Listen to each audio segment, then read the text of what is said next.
नमस्कार, आप देख रहे हैं चैलेंज न्यूज। मैं नरेश शर्मा और आज खबर है उत्तर प्रदेश के बहुचर्चित हत्याकांड मनीष गुप्ता की। जी हां, ये एक चर्चित हत्याकांड है। आप इसको कोई भी नाम दे सकते हैं, लेकिन हम इसको हत्याकांड ही कहेंगे। एक बंदा जो कि अपनी खुशियां मनाने के लिए कानपुर से चल कर के गोरखपुर आता है अपने दोस्तों के साथ, और दोस्तों के साथ वो रामगढ़ ताल इलाके में स्थित एक होटल है उसमें ठहरते हैं।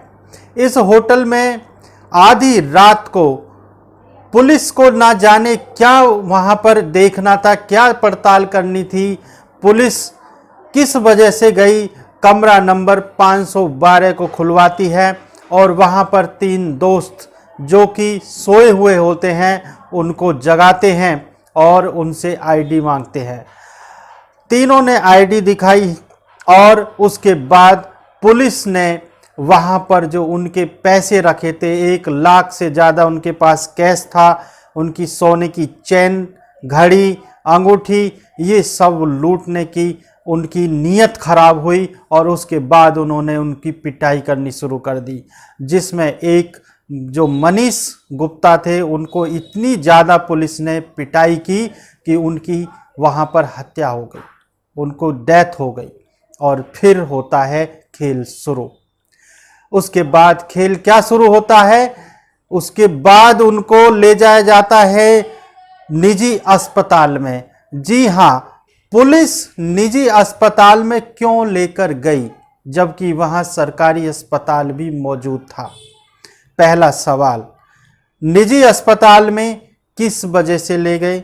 दूसरी बात, निजी अस्पताल से जब वहां पर बात नहीं बनी, खून ज़्यादा बह गया, तो फिर उनको मेडिकल कॉलेज ले जाया गया और रास्ते में ही उनकी हत्या हो गई।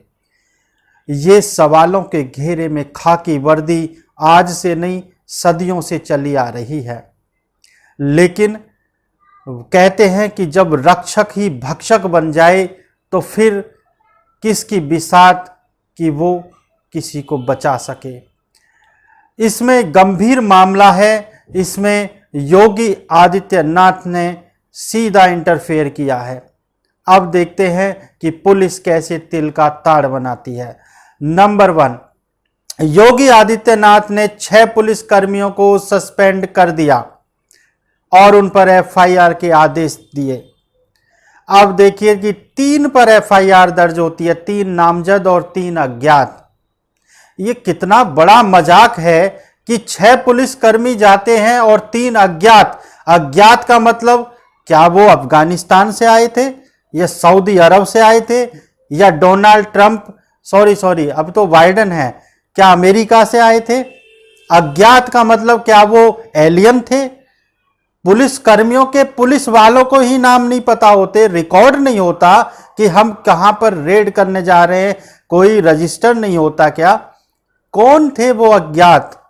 ये एक बहुत बड़ा गंभीर सवाल है। पूरे प्रशासन उत्तर प्रदेश की पुलिस पर एक सवाल या निशान है कि वो कौन थे 3 लोग जो अज्ञात थे। अगर आपको नाम नहीं पता तो हम 6 के 6 पुलिस वालों के नाम आपको बता देते हैं। सबसे पहले जो पुलिस वाले हैं उनका टैग ही है नगद नारायण। आपको सुनकर हंसी आएगी, लेकिन यह हंसी का विषय नहीं है, यह बड़ा गंभीर विषय है जिसको हम उठा रहे हैं और आपको दिखा रहे हैं कि कैसे काम करती है उत्तर प्रदेश पुलिस। तो आप जान लीजिए कि वो 6 कौन थे। नगद नारायण, ये नगद नारायण हैं इंस्पेक्टर रामगढ़ ताल के JN सिंह। इनके नाम बहुत सारी नकदी है, ये लूट मार और ये रंगदारी और जाने क्या क्या इनके ऊपर पहले आरोप लग चुके हैं। ये बहुत नोट कमा करके पुलिस डिपार्टमेंट को देते हैं, इसलिए ये बहुत प्यारे हैं आला अफसरों के, इसीलिए इनको बचाया जा रहा है। नाम ही इनका नगद नारायण है, नीचे से ऊपर वालों को सबको कमाई करके ये देते हैं। इनका नाम है JN सिंह, ये रामगढ़ ताल के इंस्पेक्टर हैं। दूसरे हैं चौकी इंचार्ज फल मंडी से अक्षय मिश्रा, सब इंस्पेक्टर विजय यादव, ये 3 के नाम तो नामजद में रिपोर्ट में लिखे हैं और मजाकिया ढंग से अज्ञात लोगों के जो नाम हैं वो पुलिस प्रशासन भी सुन ले, क्योंकि उनको नाम नहीं पता है। वो नाम है inspector Rahul Dubey, head constable Kamlesh Yadav और कांस्टेबल प्रशांत कुमार।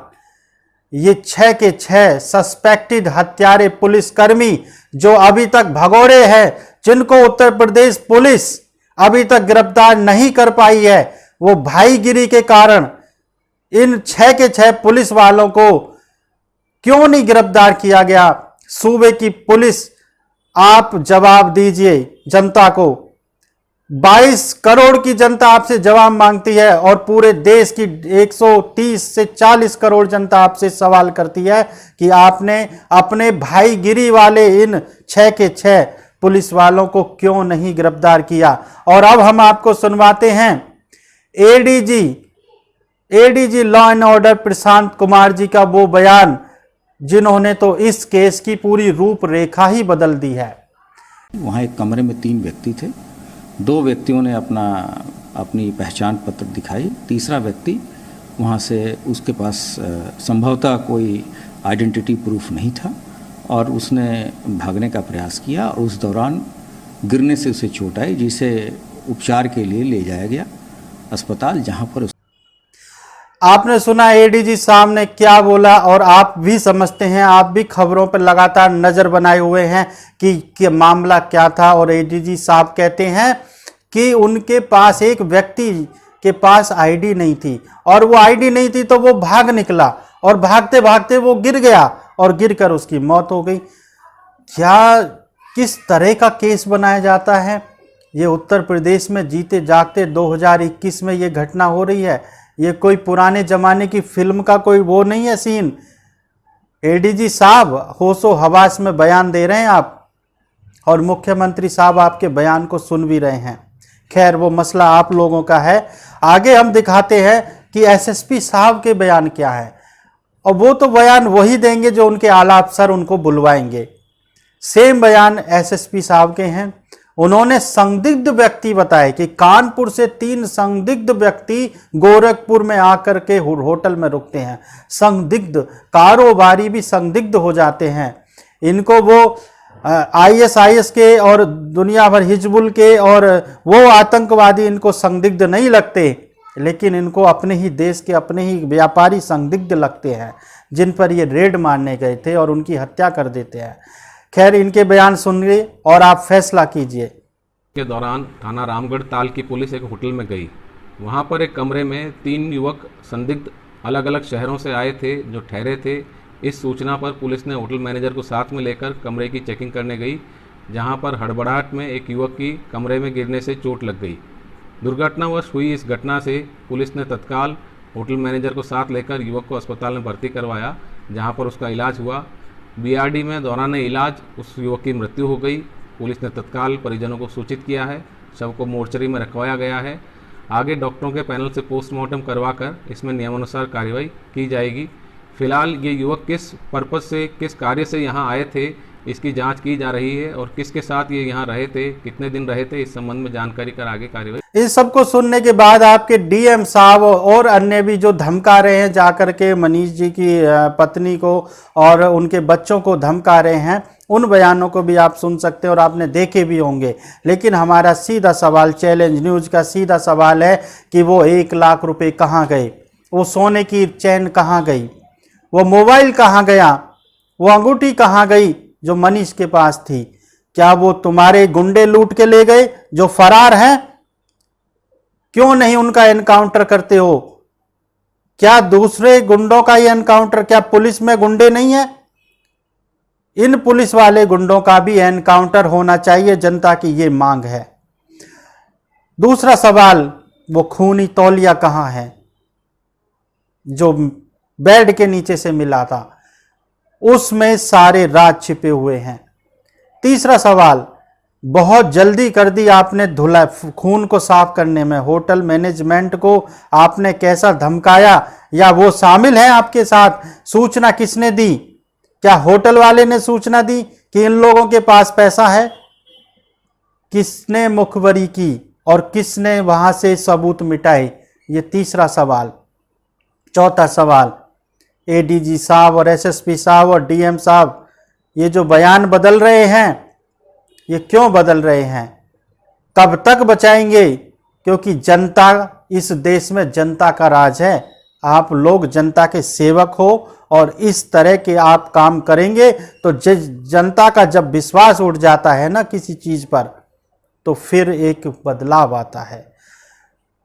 आपको हम सिलसिलेवार बहुत सारे केस बता सकते हैं पुलिस की जाति के, लेकिन हम ये चाहते नहीं कि जनता का पुलिस से विश्वास उठे।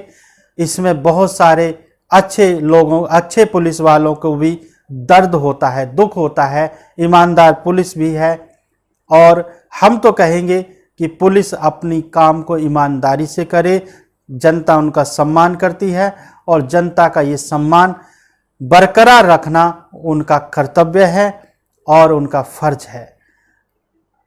इसी तरह देखते रहिए आप चैलेंज न्यूज। मैं नरेश शर्मा, चैलेंज न्यूज से नमस्कार।